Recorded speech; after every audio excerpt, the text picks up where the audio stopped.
So I just saw Halloween Ends, the third and final film in the new Halloween Legacy sequel series. Oh boy.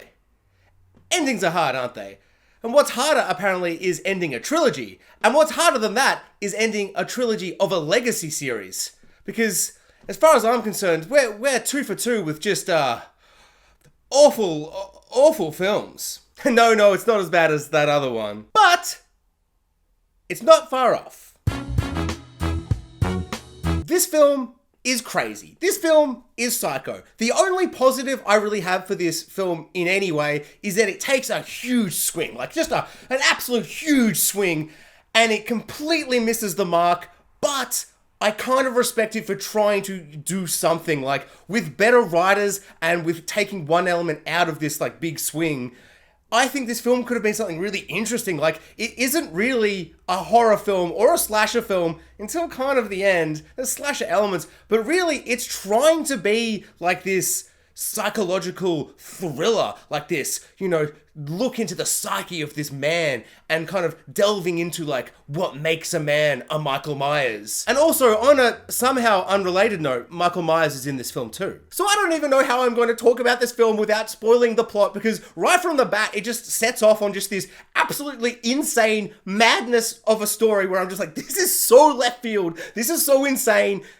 It almost works, but there's one element that just makes it not work at all. So I'm going to make a spoiler review straight after this. So if you've seen the film, just go check that out, because I'm going to be tiptoeing around that whole plot thing. But for people who are deciding, am I going to pay money for this or not? Here's a couple of reasons why you shouldn't. The first act, and this isn't a spoiler. I mean, it is, but just know it's terrible. And you need to know this going in. The first act is a rom-com, but like not a good rom-com, because like you're like, oh, a rom-com? Well, the first two films, at least the first one, Halloween 2018, pretty funny. Like, this is a comedic director. Danny McBride is doing some scripting on the little laptop he's got, doing some little comedic bits before they all get stabbed. There's no humor in this. It's just awkward, bad, melodramatic soap opera, but not cool soap opera. Not like Game of Thrones soap opera where you're like, oh, I love family dynamics and squabbling. Soap operas are the best.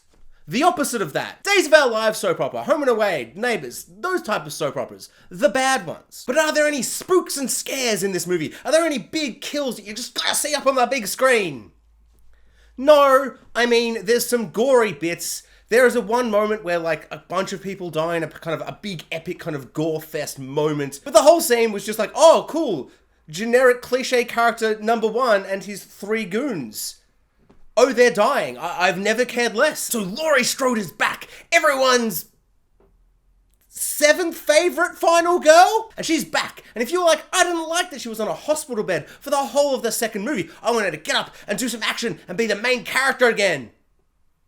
Well, I'm sorry, because she's once again pushed right to the side. Like, so far to the side that how I would describe her character is the grandmother of the main character who at one point says something about getting your titties out, then she throws some pumpkin on the ground, and then right at the end, she gets like one kind of main character, like big moment. But until then, just worried grandmother would be her character. And there's another worried grandmother in this movie that gets just about as much play. So yeah, this film pretty much focuses on 2 other characters, Laurie Strode's granddaughter, and she's the main character this time, and she has a romantic subplot with this other boy, and everything to do with that is so close to being something really interesting and really like thought-provoking, but every single time it does something and it shows you something through the actions and the moments and the characters doing things, the next scene a character's like, just in case you didn't understand, the psychology at work there was, and they would just like explain what's happening, and it would just be like, yeah, I saw. I picked up from the context clues of the thing you filmed and showed me. Don't then just stop for 5 minutes and have everyone just like explain what's happening. And it just keeps happening, like again and again, like something would happen. It's like, oh, this is really kind of crazy that they're trying to do this. Even though this isn't fully working because of one element that's just so incomprehensibly frustrating and dumb and silly and just nonsensical and just maddening. It breaks the whole film down. But if you took that away, there's almost something there. But even then, the writing is just so cliche and just so on the nose. And it's on like Pinocchio's nose. It's just too, I don't know, did that make sense? Speaking of Pinocchio, the new Pinocchio movie, that is more of a horror film than this film. I had to turn that film off. I was so horrified. This film, not scary at all. And don't just take my word for it. I saw this in a cinema, not very packed because no one cares about this film apparently, but I saw like the same opening night for Smile, and oh my god, the theater just like erupting in horror and shock, laughing because they were so scared at times, you know, like that bit where like a jump scare will happen and then you kind of like reacting and the crowd's reacting, like it was electric.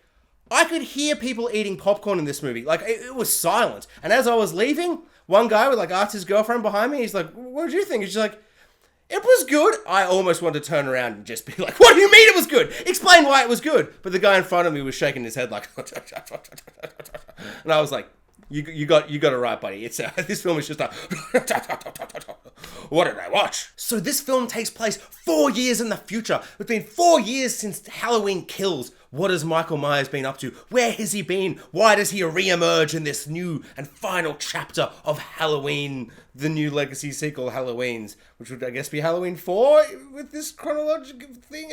It's very confusing. Oh, it's not that confusing. It's just the first one. Delete the rest.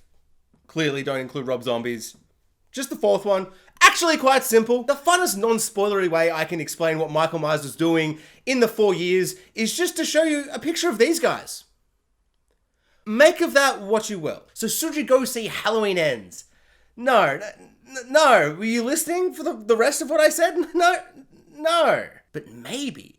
Because what's scarier than going to see a terrible film in the cinema? Then you're trapped in your seat. You've paid way too much money, so you're not leaving halfway because then you can't get your money back. And at a certain point, you're kind of like, it's got to get better at some point, right? But then you realize it's not getting better. It's actually going to get worse. And then you're just kind of fascinated by just the absolute mess, this just insane mess of a film. The only good thing about Halloween Ends is that it now makes Halloween Kills, the second film, a better film. But don't get me wrong, only by comparison. Like, it doesn't complement the second film and enrich that story and make things that didn't work in that story now work because of this third entry, the way a great fantastic sequel might.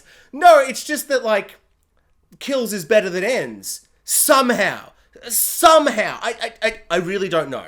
The opening scene of this movie is so good, and I was like, and like 15 minutes in, I'm like, are they going to do something I think they're going to do? And it's like, I think they're going to do that.